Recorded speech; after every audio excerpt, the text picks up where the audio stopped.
It is a beautiful August afternoon, and we find ourselves in the home of Tom and Eileen Christenson.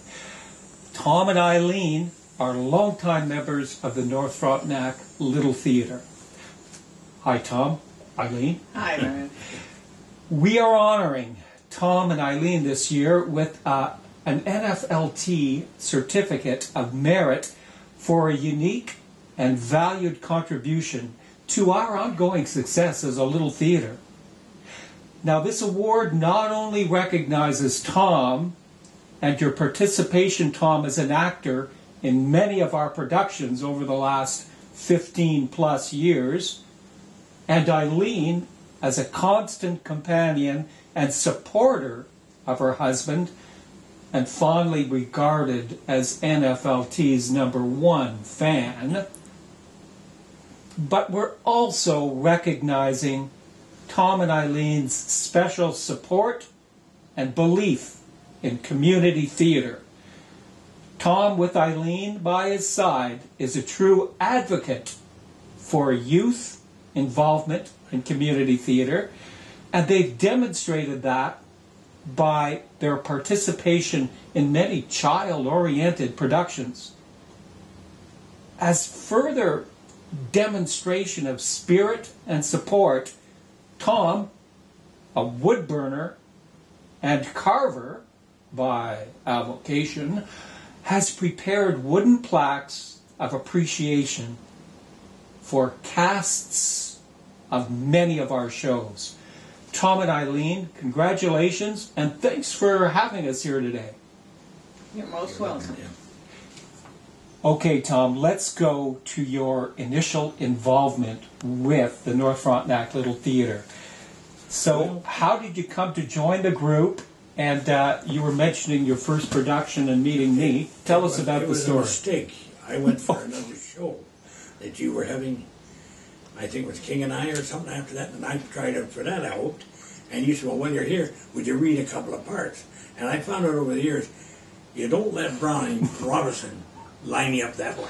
So that's the way it was.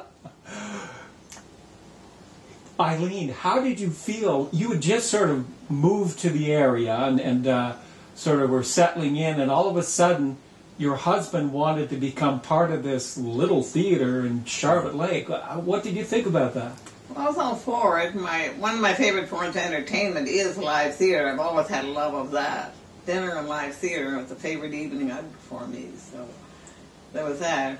And of course, I think you people are wonderful because in Perth and in Sault Ste. Marie, they have different theater groups for each one. Like there's one theater for comedy, one for drama, one for music, etc.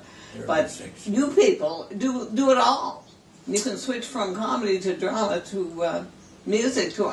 That's just impressed me ever since I came here. I've never been involved with the theater, even as a spectator. But it all, you're just wonderful. Nurse Jane Goes to Hawaii, a complicated farce of a play with people coming in, coming out. Jumping around, yeah. You had a mask with your character for a while. Bill Scant. You had pantyhose. Could you explain why you had to have pantyhose over your face in that scene from Nurse Jane? I didn't want her to recognize me right away because I had been married to her, and I married again to somebody else. Not a bigamist, but anyway, that was it. Okay, so yes, this was, I think you're referring to the character Vivian, who was the advice columnist. Yeah. And you were going to her to seek advice for your present marriage? I just forget how that worked out. Yeah. Because she was, which was Pam, was the Pam lady I was married. I was coming to her about something. Yes. And I just wanted to sneak in there so that she wouldn't know who I was to tell her that this was all going to happen.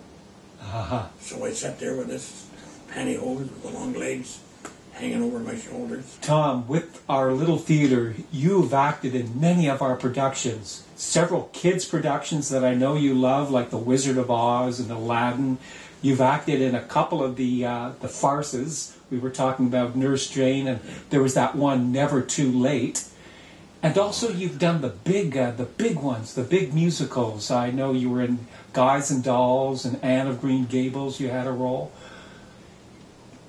Is there sort of a favorite role or a favorite part that you've had that you really have fond memories of doing and had a lot of fun with? Going back to Nurse Jane, that when Pam was going to report us to the call the cops for this guy, and I had jumped up and took it off. Do you remember that? Yes. Now Bonnie, not an actor, she was in this thing.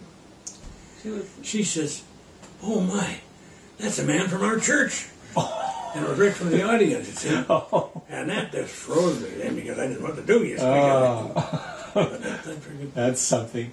Eileen, you've been, of course, a fan of Tom's all these years. And as a member of the audience, which role have you most enjoyed watching Tom take on and perform in? I liked him in all of them, of course.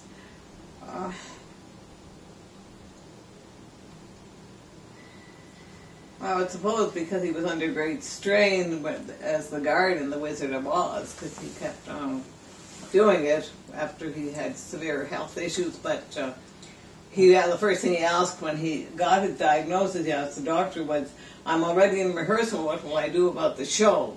But unfortunately, she was in community theater herself, and she said she thought he should stay on, and he did. But I just thought that's the first thing he thought of was the show, not anything else. Yeah, very commendable. Mm-hmm. I remember that well, Tom. Yes, you had that very serious health concern, and you weren't sure if you were going to be able to carry on with the show. And we're so glad that you overcame that and, have soldiered on and did a great job as the guard. You even did a dance in that one. Nah, but